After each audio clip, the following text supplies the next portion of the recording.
हर मंगलकारी, मधुर मनोहर मंगलकारी।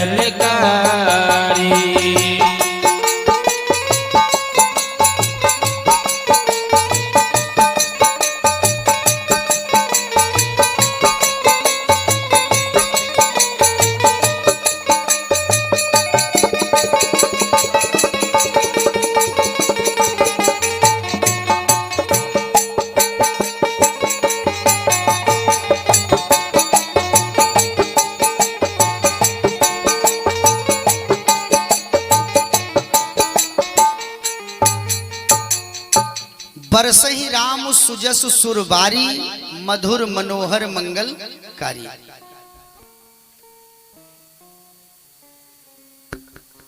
मधुर मनोहर मंगलकारी।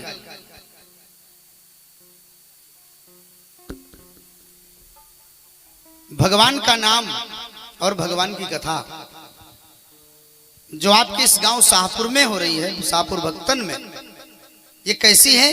तो बोले बरसहि राम सुजस सुरबारी, मधुर मनोहर और मंगलकारी। इस राम कथा में तीनों गुण क्यों हैं? क्योंकि इसमें राम है। वाल्मीकि रामायण कहती है श्री रामः शरणम समस्त जगताम, रामम बिना का गति।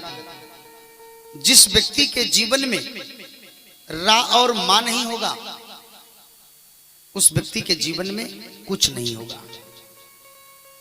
बरसहि राम सुजस सुरवारी, मधुर मनोहर मंगलकारी।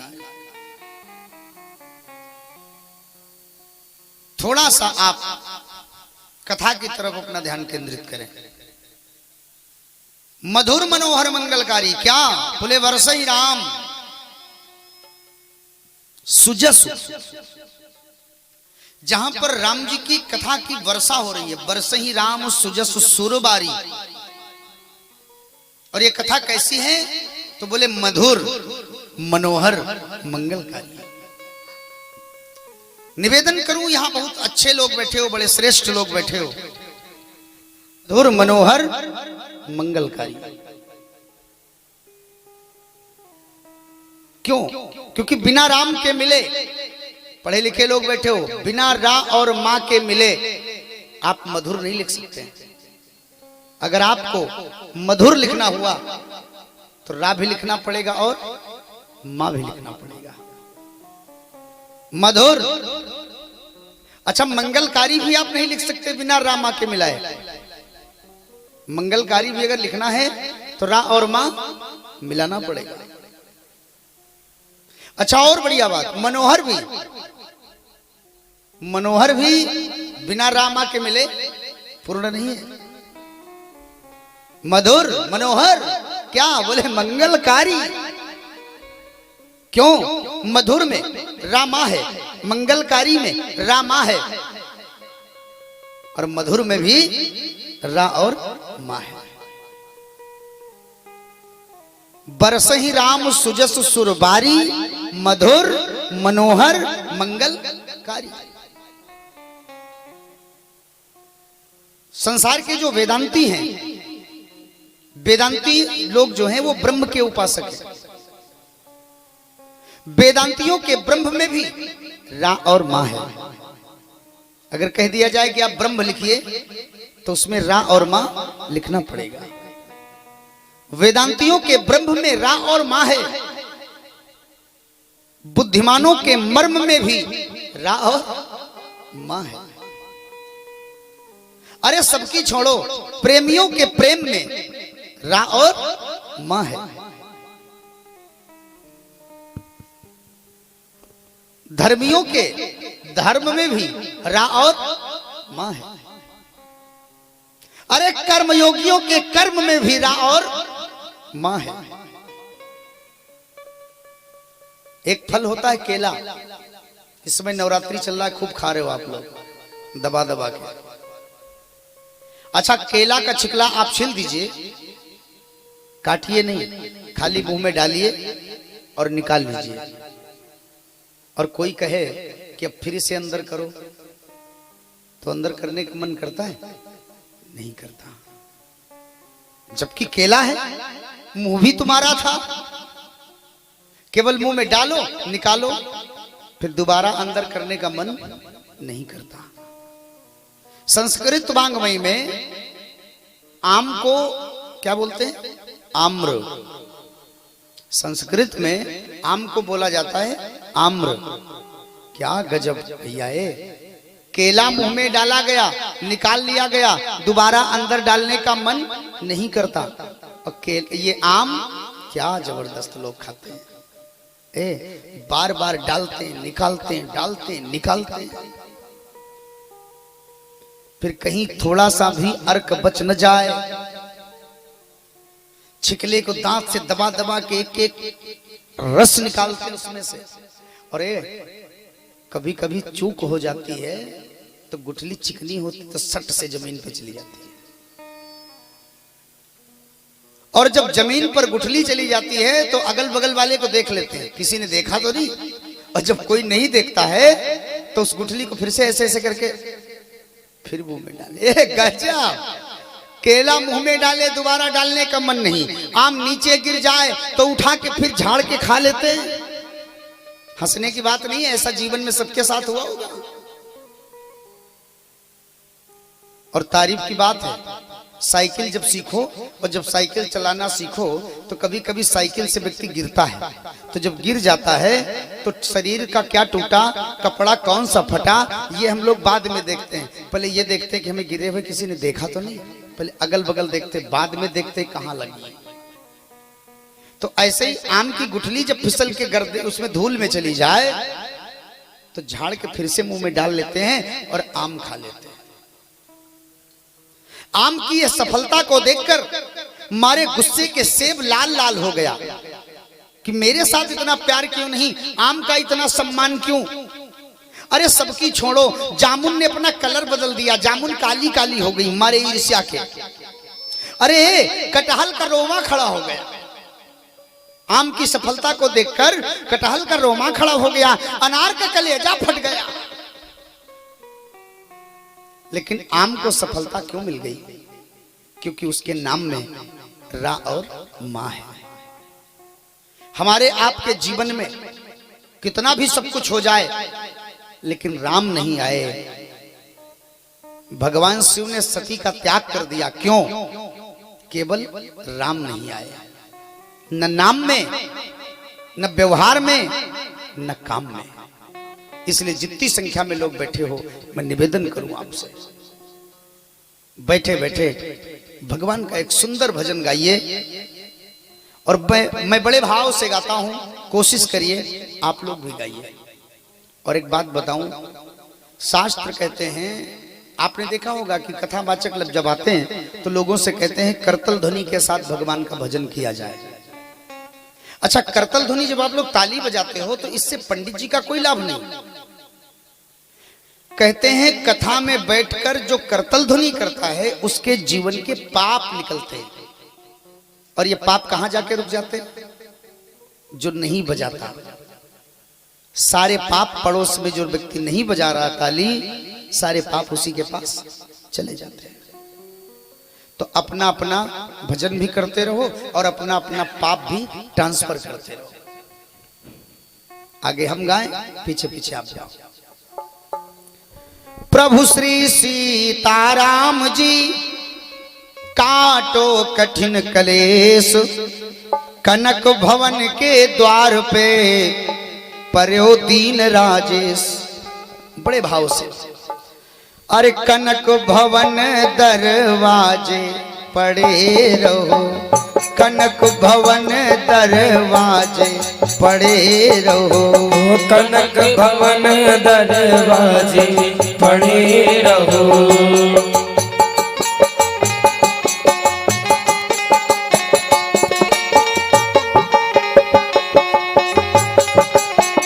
कनक भवन दरवाजे पड़े रहो, कनक भवन दरवाजे पड़े रहो। जहाँ जहाँ सिया राम जी विराजे पड़े रहो। जहाँ श्री राम जी विराजे पड़े रहो।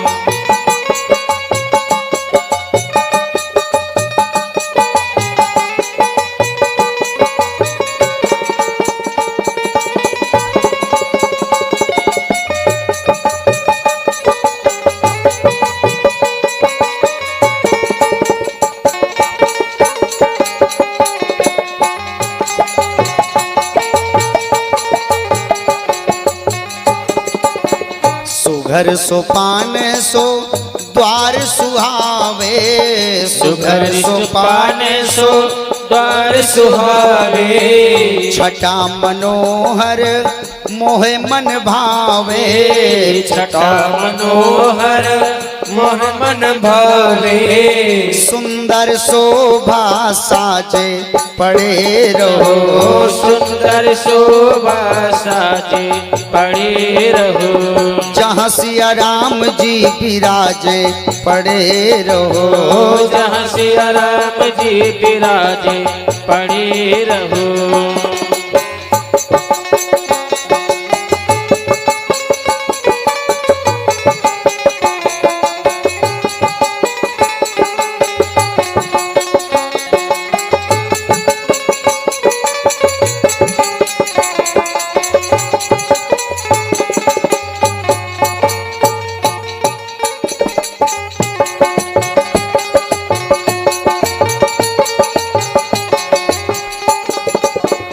आवत जात संत जन दरसत।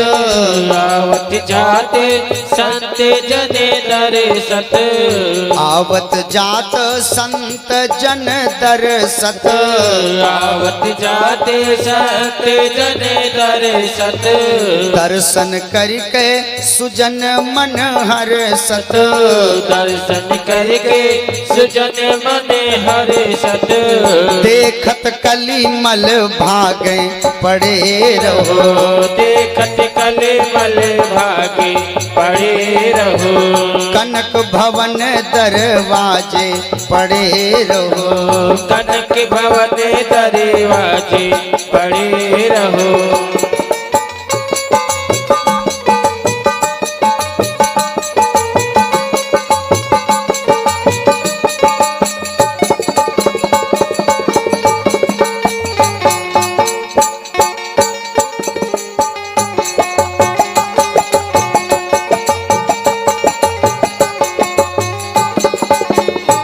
सिया राम रूप ही हारी। श्री सिया राम रूप ही हारी। हमने बताया ना इस कथा का पहला भजन है। ट्रांसफर करते रहो। अगल बगल वाले जो नहीं बजा रहे हैं उनकी तरफ जोर जोर बजाओ। सारे पाप निकल के मुंह में घुसे।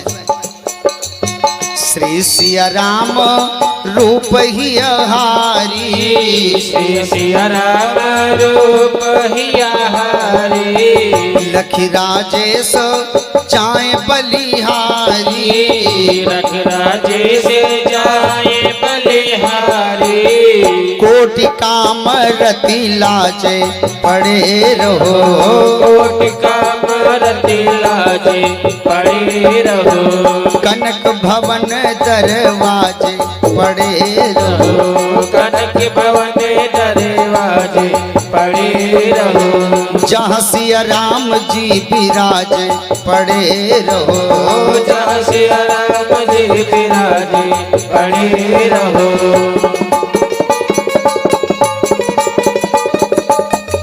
हरि शरणम।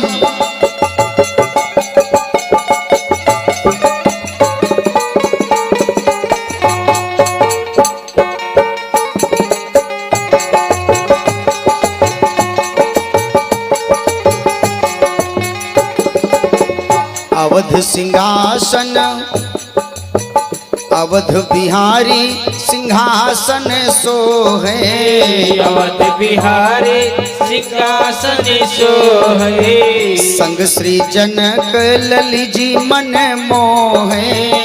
संग से जनक ललित मन मोहे छवि अति अनुपम छाजे पड़े रहो छवि अति अनुपम छाजे पड़े रहो जहाँ सिया राम जी विराजे पड़े रहो जहाँ सिया राम जी विराजे पड़े रहो कनक भवन दरवाजे पड़े रहो कनक भवन जी विराजे पड़े रहो कनक भवन दरवाजे पड़े रहो जहाँ सिया राम जी विराजे पड़े रहो।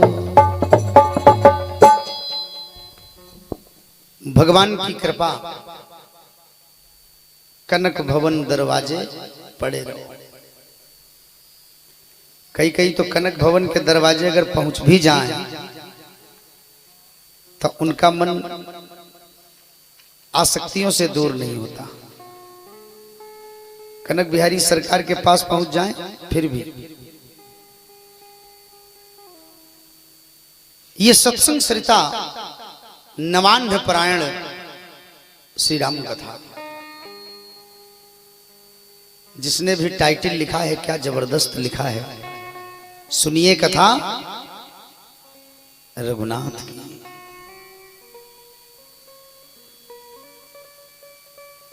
भगवान की यह कथा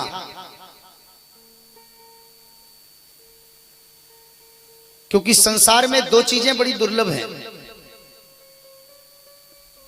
सुतदारा और लक्ष्मी पापियों के घर हो, लेकिन संत समागम हरि कथा तुलसी दुर्लभ दो चीजें दुर्लभ है। और कोशिश करिए कि कथा पंडाल में ना बतलाएं, कोशिश करिए, क्योंकि बतलाने के लिए आपका, इसीलिए अशोक भाई ने दिन में कथा नहीं करी।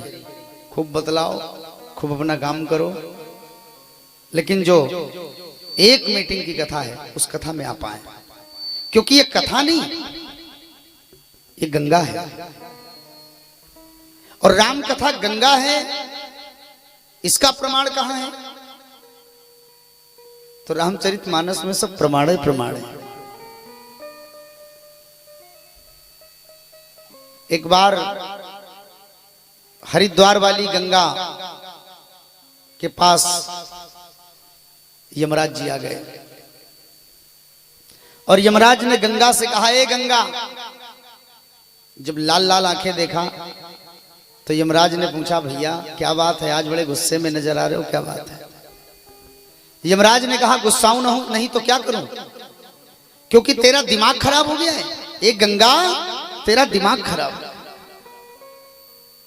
गंगा मैया ने कहा, भैया मैंने ऐसी क्या गलती कर दी जो आप मेरे ऊपर इतना गुस्सा हो रहे हो?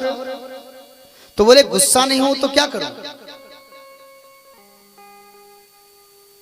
तुम्हारा दिमाग किसने खराब किया हमें यह भी पता है।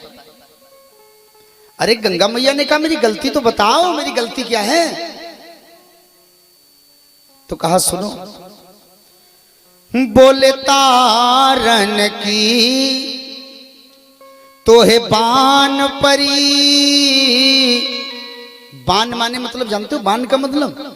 बान का मतलब आदत। तो यमराज ने कहा गंगा से कि गंगा, तुम्हारी आदत पड़ गई है तारने की। तो गंगा मैया ने कहा, इसमें कौन सा बुरा हो रहा है? तो कहा, तारो। हम नहीं कह रहे मत तारो, लेकिन कम से कम जो आया है तुम्हारे घाट पर वो पापी है कि पुण्यात्मा है, थोड़ा इसका तो विचार किया करो। गंगा मैया ने कहा, इसकी मेरी क्या जिम्मेदारी, मैं तो मां हूं। बोले, तारन की तो है बान परी, और तू अघी ना अघी को विचारती है। बोले, पाप सुराती पे अरे करी कै कृपा, ओ अमरेश के धाम पठावती हो। चाहे कोई पापी नहा ले चाहे कोई पुण्यात्मा नहा ले, तुम उसके ऊपर कल्याण कर देती हो और तुम उसे वैकुंठ वहां स्वर्ग पहुंचा देती हो। तो गंगा मैया ने कहा भैया मेरी क्या गलती है, मेरे घाट पे जो आएगा वो चाहे पापी हो चाहे पुण्यात्मा हो, हमसे इससे लेना देना नहीं। अब अगर वो पापी है तो गंगा घाट पे आता क्यों है? अगर कोई पापी है तो गंगा के घाट पर ना आए, ये आपकी जिम्मेदारी है। मैं तो मां हूं, मेरे पास जो भी आएगा स्नान करेगा मैं उसके पाप धुल दूंगी। तो कहा गंगा हमें पता है कि तुम्हारा दिमाग खराब किसने किया है। बोले किसने? कहा तार देती हो वो ठीक है, लेकिन जब कैलाश लोग, शिव लोग और देवराज इंद्र के लोग जब पापी तुम जिंदगी भर पाप करते हैं, तुम में स्नान करते हैं और जब उस लोक में पहुंच जाते हैं तो हमारे दूतों को देवताओं के दूत मारते हैं, मुझे ये खलता है। यमराज बोले तारन की तो है बान परी और तू अघी ना अघी को विचारती है। बोले पाप सुराती पर करी कै कृपा और अवधेश के धाम पठावती हो। कष्ट क्या है? तो यमराज ने कहा कि विष्णु महेश के दूतन से और मेरे दूतन को पिटवावती है, ये दिक्कत है। और कहा तुम्हारा दिमाग किसने खराब किया? तो बोले एक नंगा के शीश पे और तू बैठ के गंगा अरे नाहक दंगा मचावती हो। उस भोलेनाथ ने जब से तुमको उठा के अपने शीश पर रख लिया, निर्वस्त्र घूमने वाला, तो बोले एक नंगा के शीश पे तू बैठ के गंगा और नाहक दंगा मचा मत। सारा दिमाग तुमने खराब किया। भगवान शिव का हृदय पिघला, पिघला।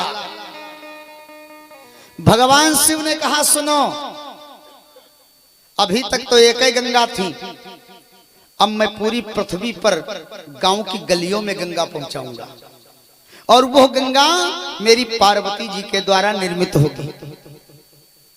बड़ी पावन गंगा। कौन सी गंगा? बोले वो मानस की गंगा है, मान सरोवर। तुम्हारी जो ये गंगा आज की है, इस गंगा में और रामचरितमानस की गंगा में बड़ा अंतर है। बोले यहाँ 9 रस है, ये रामचरितमानस की गंगा है। बोले यहाँ 9 रस है और रस एक वहां।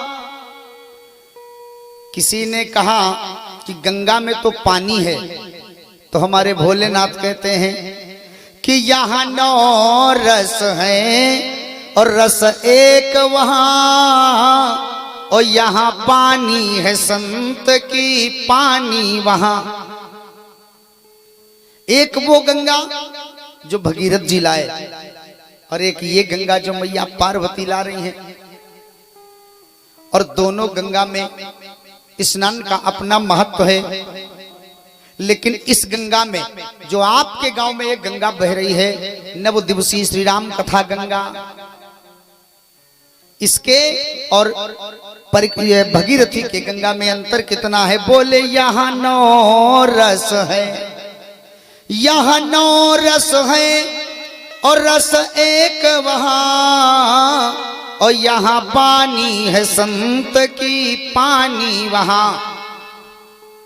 इस रामचरित्र के मानस में और उस मानस की तुलना ही नहीं।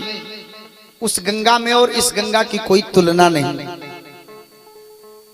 संत कहते हैं कि उस वाली गंगा में अगर नहाने वाला व्यक्ति तैरना जानता है तब तो नहा के ठीक ठाक निकलेगा, और अगर नहाने वाला व्यक्ति तैरना नहीं जानता और अगर वो गहरी गंगा में चला गया तो क्या होगा? तो बोले वो डूब जाएगा। और राम कथा गंगा में जो ऊपर ऊपर रहेगा उसका कल्याण नहीं होगा। राम कथा गंगा फायदा करेगी जब डूबेंगे, और वो गंगा अगर तैरना नहीं आता तो मत डूबना, मत तैरना। तैरना नहीं आता तो मत नहाना, वरना डूब जाओगे। और नहाने का क्या अंतर है? तो बोले तन का मल तो धुलता है वहां। आज भी जब कलश यात्रा गई तो मैंने देखा, क्या बताएं। अब देखो, हम लोग कहाँ गए थे? कलश यात्रा में। तो कलश यात्रा में आदि गंगा गोमती को हम प्रणाम करें। आचार्य जी पूजा का सामान लिए खड़े, यजमान जी इंतजार कर रहे, और वहां लोग निकाल के कपड़ा गड़ाम गड़ाम कूद रहे। हाँ, नहाओ अच्छा है, लेकिन क्या गजब नहा रहे थे। आहा, चप्पल धोए उसी में, चप्पल नहा के लोग अंडरवियर धुल रहे हैं उसमें। कहा? राम तेरी गंगा मैली, इसीलिए तो गंगा मैली हो गई। कईयों को देखा मैंने कि ब्रश करके थूकते हैं गंगा मैया में, कई कई शैम्पू लेकर जाते हैं गंगा मैया में, शैम्पू से बाल धुलेंगे, जैसे इनका दुनिया का सारा गंदगी वही निकलना है। अंतर है। बोले तन का मल तो धुलता है वही, लेकिन मन का मल तो धुलता है यही। बोले वहां डूबता जो मर जाता वही, और यहां डूबता जो तर जाता यही। जो राम कथा गंगा में स्नान करता है वो तरता है, और जो गंगा में नहाता है वो मरता है। ये गंगा है। राम कथा मंदाकिनी चित्रकूट चित चारु।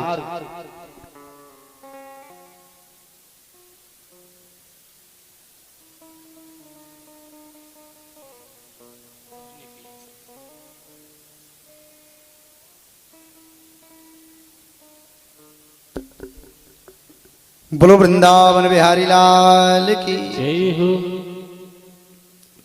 तो ये राम कथा मानसी गंगा, श्री रामचरितमानस की गंगा।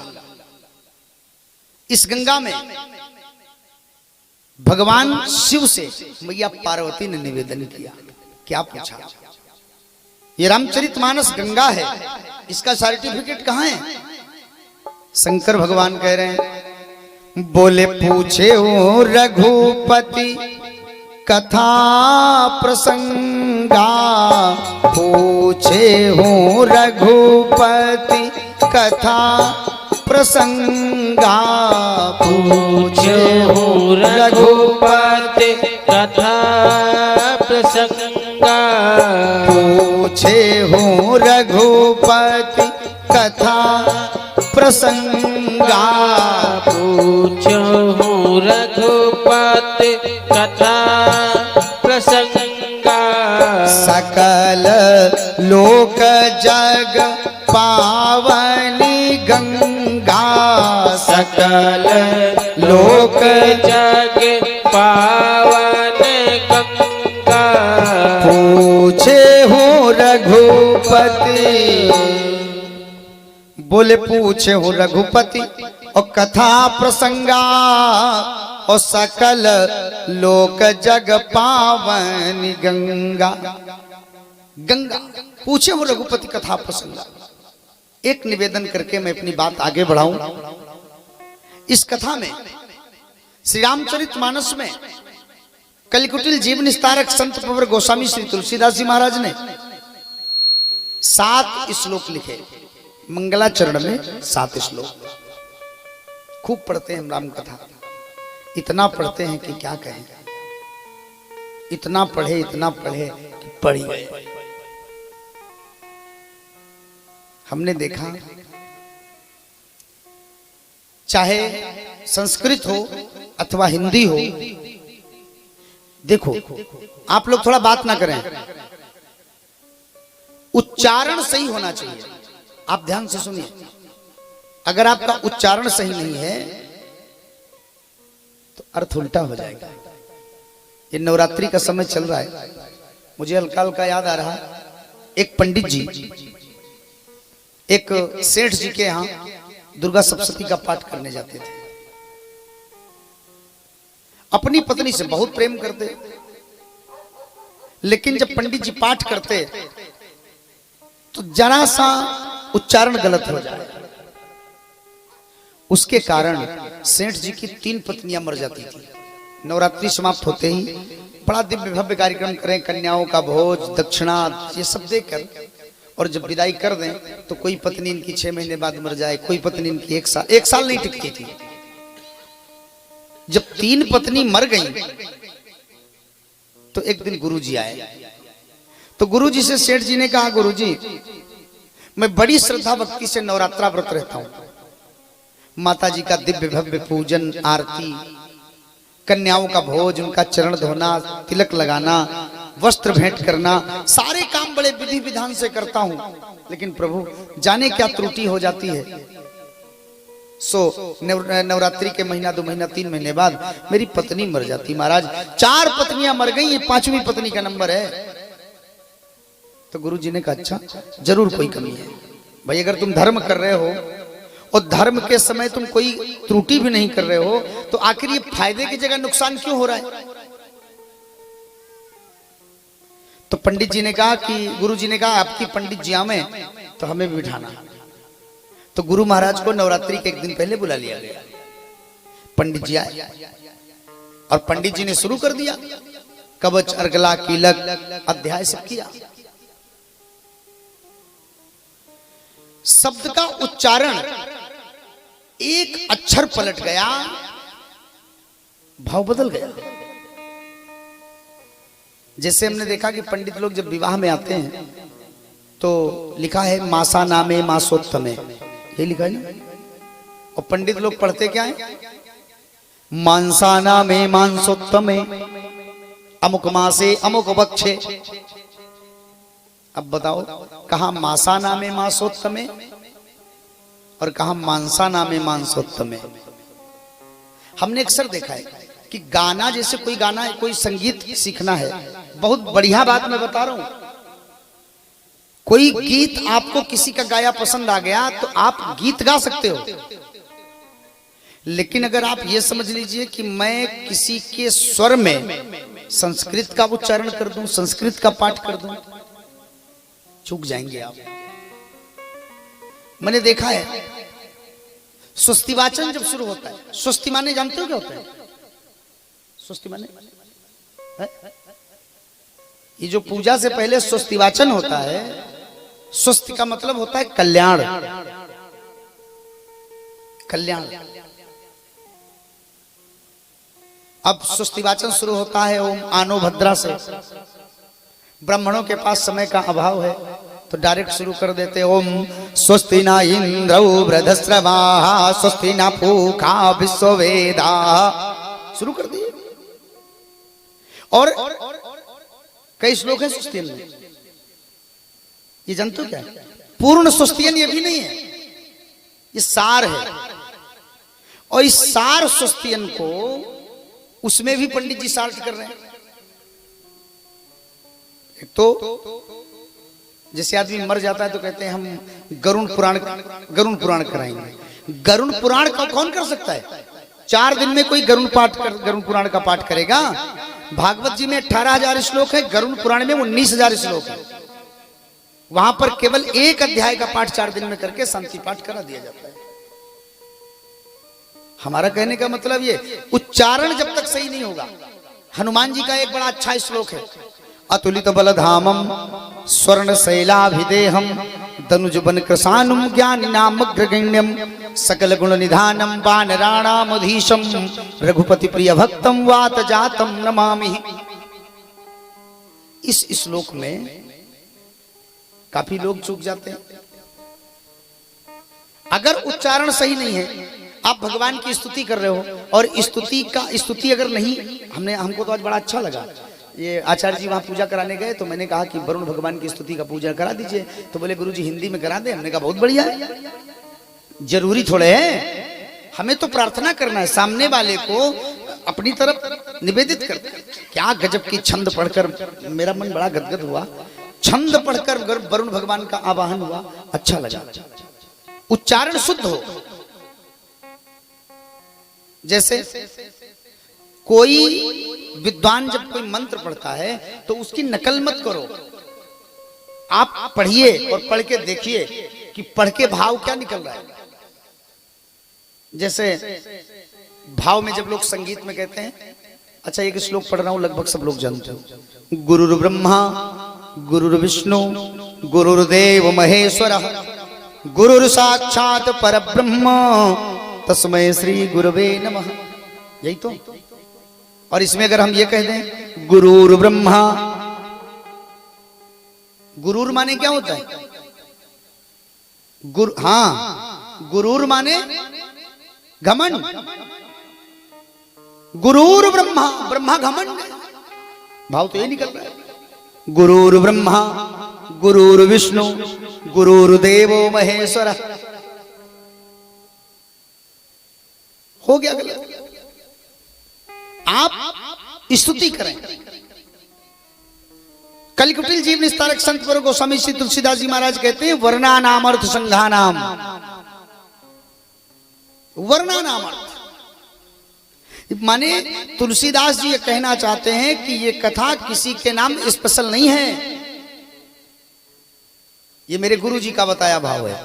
वर्णा नाम अर्थ संघा नाम, इसका शाब्दिक अर्थ तो है कि अक्षरों, अर्थ, समूहों, रसों, छंदों और मंगलों को करने वाले सरस्वती जी गणेश जी को मैं वंदना करता हूं। लेकिन हमारे गुरु जी आध्यात्मिक भाव करते हैं, कहते हैं वर्णा नाम अर्थ संघा नाम, चार वर्ण हैं, ब्राह्मण क्षत्रिय वैश्य और शूद्र। ये राम कथा किसी भी वर्ण का व्यक्ति सुन सकता है और सुना सकता है। निवेदन कर रहा हूं, ध्यान से सुनिए। वर्णा नाम अर्थ संघा नाम रसानाम छंदसामपि। तो सबसे पहले तुलसीदास जी ने वर्णों के भेद को मिटाया कि ये कथा शर्मा जी सुने, ये कथा वर्मा जी सुने, ये कथा शर्मा जी घर में पढ़े, वर्मा जी घर में पढ़े, पंडित जी घर में पढ़े, राजपूत जी घर में पढ़े, दुनिया का कोई व्यक्ति भी राम कथा पढ़े। और सबसे पहले इस राम कथा में श्री तुलसीदास जी ने गौरी शंकर भगवान शिव की प्रार्थना की। भवानी शंकरो वंदे, भवानी शंकरो वंदे। शंकर जी और पार्वती जी क्या हैं? निवेदन कर रहा हूं, बोले श्रद्धा विश्वास रूपिणो। शिव जी विश्वास है और पार्वती मैया श्रद्धा है। निवेदन कर रहा हूं, इस राम कथा को आप सुन रहे हो, इस राम कथा को हम सुना रहे हैं और इस राम कथा को आप सब लोग सुन रहे हो। शंकर जी कौन है? विश्वास। इस राम कथा के प्रति अगर आपका भरोसा नहीं हुआ, विश्वास नहीं हुआ, और विश्वास कब होगा? जब श्रद्धा होगी। और श्रद्धा किसी दुकान पर नहीं मिलती। श्रद्धा विश्वास, जब पार्वती रूपी श्रद्धा और शिव रूपा स्वरूपी विश्वास होगा, श्रद्धा विश्वास रूपिणो। तो बाबा लिखते निश्चित है याभ्याम बिना न पश्यन्ति, इसके बिना कुछ नहीं है। सिद्धा स्वांता स्तुमीश्वरम। इस राम कथा में सबसे पहले क्या जरूरत है? श्रद्धा की और विश्वास की। व्यक्ति को अगर भरोसा होता है ना, तो भगवान शिव भगवान खंबे से प्रकट हो जाते हैं। और अगर श्रद्धा है तो नामदेव कुत्ते से परमात्मा को प्रकट कर लिए। श्रद्धा विश्वास रूपिणो। बंदे बोधमयम नित्यम। कौन? बोले गुरुम शंकर रूपिणम। ज्ञानियों में अग्रगण्य, ज्ञानमय, जो ज्ञान के साक्षात रूप है भगवान शिव। शिव जी कौन है? गुरु। तो तुलसीदास जी कहते हैं बंदे बोधमयम नित्यम गुरुम शंकर रूपिणम यमाश्रितो ही वक्रोपि। क्या स्वभाव है मेरे शिव का। चंद्रमा को कभी आप देखे हो? गांव में कहावत है कि ये गिरगिट जैसा रंग बदलता है। और दुनिया में अगर सबसे ज्यादा कोई रंग बदलता है, स्वभाव बदलता है, तो कौन है? चंद्रमा महाराज। चंद्रमा महाराज तिथि के हिसाब से बढ़ते हैं। हमारी बात पे अगर कोई बात पे भरोसा ना हो तो आचार्य जी से पूछते रहना, क्योंकि ये स्वस्तियन जब संकल्प पढ़ते हैं तो उसमें चंद्रमा की दशा भी बताई जाती है। आप देखते हैं चौथ का चांद कैसा होता है। आदमी जब कोई कभी कल्पना लिखता है तो कहता है नहीं 14वीं का चांद हो, 14वीं का, चौथ का चांद। कभी चंद्रमा थोड़ा टेढ़ा होता है, कभी थोड़ा बढ़ता है, कभी और बढ़ता है, कभी और बढ़ता है। तिथि के हिसाब से रोज रंग बदलता है। लेकिन ध्यान से सुनो, मैं यहां चंद्रमा की परिभाषा नहीं बता रहा ना, अपने भगवान शिव का मैं दर्शन करवा रहा हूं, इनके स्वभाव का। क्या विचित्र स्वभाव है। बोले यमाश्रितो ही वक्रोपी। जिस चंद्रमा को भगवान शिव ने मस्तक पर धारण किया है वो कैसा है? वक्रो। कैसा है वो? वक्रो माने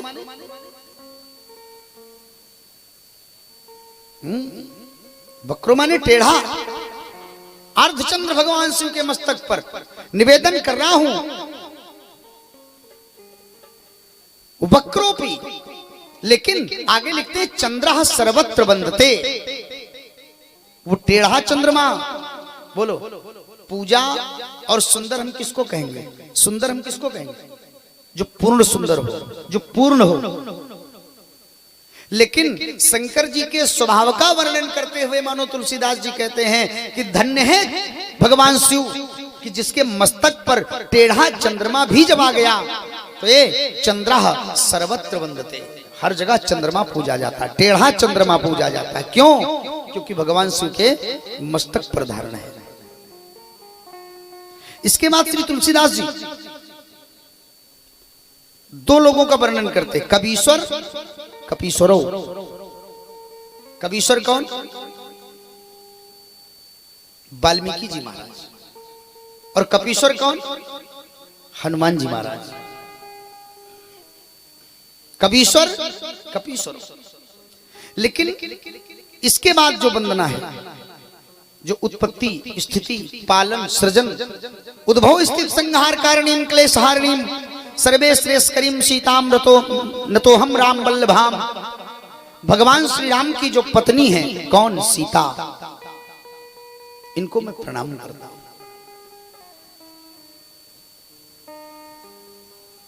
अगर तुलसीदास जी के वंदना की बात करो, जिस कथा में हम लोग गोता लगाएंगे 9 दिन तक, कहते नाना पुराण निगमागम सम्मतम यद। नाना प्रकार के पुराण है। अभी किसी से पूछो तो हर आदमी कहते 18 पुराण। वेद कितने? बोले 4। शास्त्र कितने? बोले 6। लेकिन तुलसीदास जी ने यह नहीं कहा 18 पुराण निगमागम सम्मतम यत्, ना, नाना पुराण निगमागम सम्मतम यत्। 18 पुराण हैं और 18 पुराणों के 18 उपपुराण हैं और उन उपपुराणों के 18 औपुराण हैं। पुराण, उपपुराण और औपुराण। फिर वेद, शास्त्र।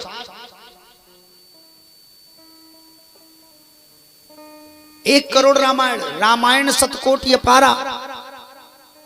रामायण शतकोटि अपारा।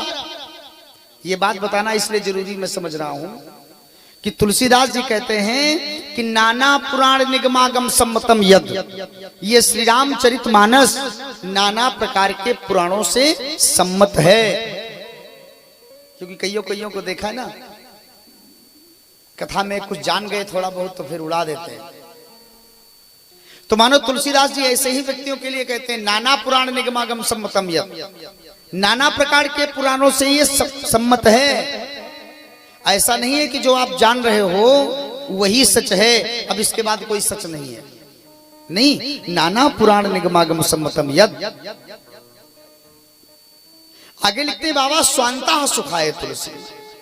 स्वांतः एक भाव, मानो तुलसीदास जी अपने अंत के सुख के लिए इसकी रचना कर दी। स्वांतः सुखाय तुलसी, लिखा क्या? रघुनाथ गाथा, राम जी के गाथा, राम जी की गाथा, राम जी का चरित्र लिखा। भाषा निबंध मत मंजिल मात नोति,